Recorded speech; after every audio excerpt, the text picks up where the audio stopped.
Welcome once again, my friends, and thank you for stopping by to listen to an old storyteller. Today we have a story from Israel, and the title of this story is King for 3 Days. Godfrey de Bouillon was a famous warrior, a daring general, and bold leader of men, who gained victories in several countries. And so, in the year 1095, when the First Crusade came to be arranged, he was entrusted with the command of one of the armies and led it across Europe in the historic march to the Holy Land.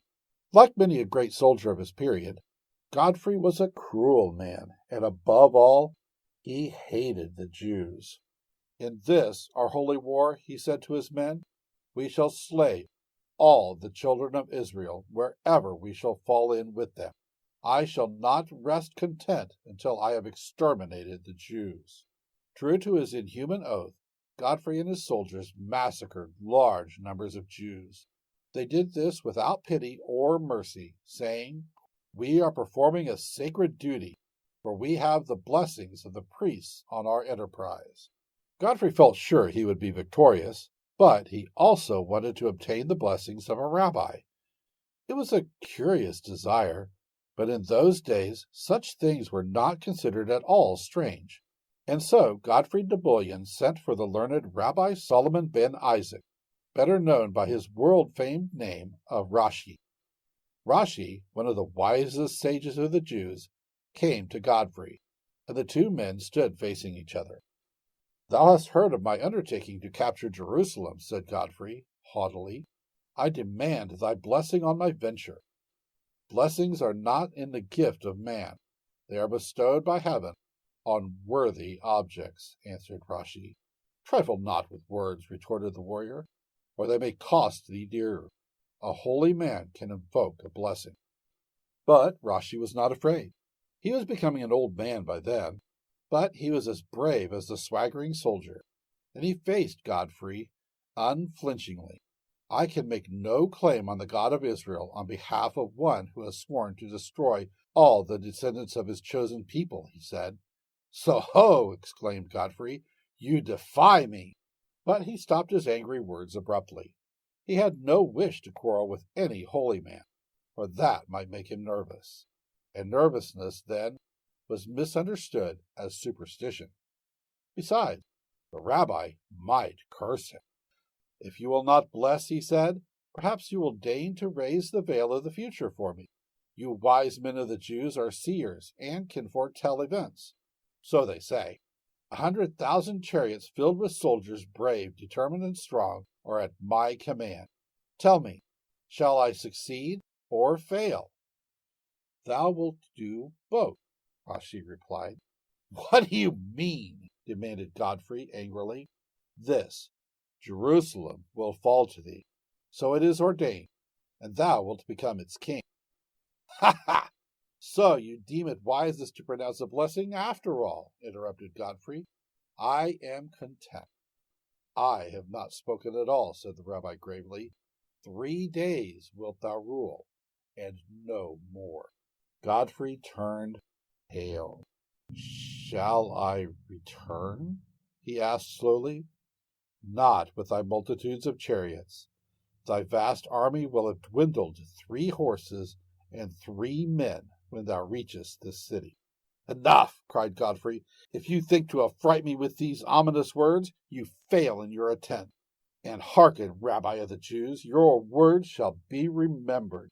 Should they prove incorrect in the minutest detail, if I am king of Jerusalem for 4 days, or return with 4 horsemen, you shall pay the penalty of a false prophet and shall be consigned to the flame.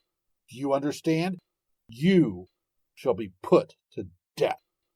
"I understand well," returned Rashi, quite unmoved. "It is a sentence which you and your kind love to pronounce, with or without the sanction of those whom you call your holy men. It is not I who fear, Godfrey de Bouillon. I seek not to peer into the future to assure my own safety." With these words they parted, the rabbi returning to his prayers and to his studies which have enriched the learning of the Jews, while Godfrey proceeded to lay a trail of innocent Jewish blood along the banks of the Rhine in his march to Palestine. History has set on record the events of the crusade. Godfrey, after many battles, laid siege to the holy city, captured it, and drove the Jews into one of the synagogues and burned them alive. 8 days afterwards, his soldiers raised him on their shields and proclaimed him king. Godfrey was delighted, but 2 days later he thought the matter over carefully and decided he could not live in Jerusalem always. So next day he called together his captains and said, "You have done me great honor, but I must return to Europe, and it would be more befitting that I should be styled Duke of Jerusalem and guardian of the holy city than its sovereign." That night, however, he suddenly remembered the prediction of Rashi. "For 3 days I have been king of Jerusalem," he muttered. The rabbi of the Jews spoke truth. He could not help wondering whether the rest of the prophecy would be fulfilled, and he became moody. He was joyful when he gained the victory, but there came also disaster, and he was plunged into despondency. The reverses affected the buoyancy of his troops. Disease decimated their ranks, and desertions further depleted their numbers. Slowly but surely, his mighty army dwindled away to a mere handful of dissatisfied men and decrepit horses. It was a ragged and wretched procession that he led back across Europe, and daily his retinue grew smaller. Men and horses dropped from sheer fatigue helpless by the wayside, and were left there to die, with the hungry vultures perched on trees, patiently waiting for the last flicker of life to depart before they set to work to pick the bones of all flesh. Godfrey de Bouillon had gained his victory, but at what cost? Thousands of men, women, and children had been murdered. Thousands of his soldiers had fallen in battle, and now hundreds of others had dropped out of the ranks to end their last hours on the ghastly road that led from Jerusalem back to Western Europe. Do you wonder that Godfrey was unhappy, and that he thought every moment of the words of Rashi? At length he reached the city of Worms where Rashi dwelt. With him were 4 men mounted on horses. "It is well," he said, with as much cheerfulness as he could muster, as he surveyed the remnants of his once proud army. "The rabbi has failed." Godfrey bade his men fall into line behind him, and he rode proudly through the gate of the city. As he did so, he heard a cry of alarm. He hastily turned and saw a huge stone falling from the city's gate. It dropped on the soldier riding just behind him, killing both man and horse. "You have spoken the truth. Would that I had taken heed of your words," he said to the rabbi.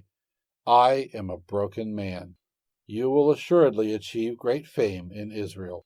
And so it has come to pass. Should you, by chance, ever visit the city of Brussels, the capital of Belgium, fail not to look upon the statue of Godfrey de Bouillon, with his sword proudly raised. It stands in the Place Royale, but a few minutes' walk from the synagogue. Should you ever be in the ancient city of Worms that stands on the Rhine, do as other visitors, Jews and Gentiles, enter the synagogue that was built many centuries ago, and you will see the room where Rashi studied and the stone seat on which he sat. And not far from the synagogue you will see the ancient gate of the city, named in honor of Rabbi Solomon ben Isaac, the Rashi Gate. Perhaps it is the very one under which Godfrey de Bouillon passed into the city with his 3 mounted companions, as the legend tells. Thank you once again for listening to this story. If you enjoyed this story, please press that like button. Also, please help an old storyteller out by subscribing to my channel. The next story will be posted in a few days, so until then, may your story continue to be a good one.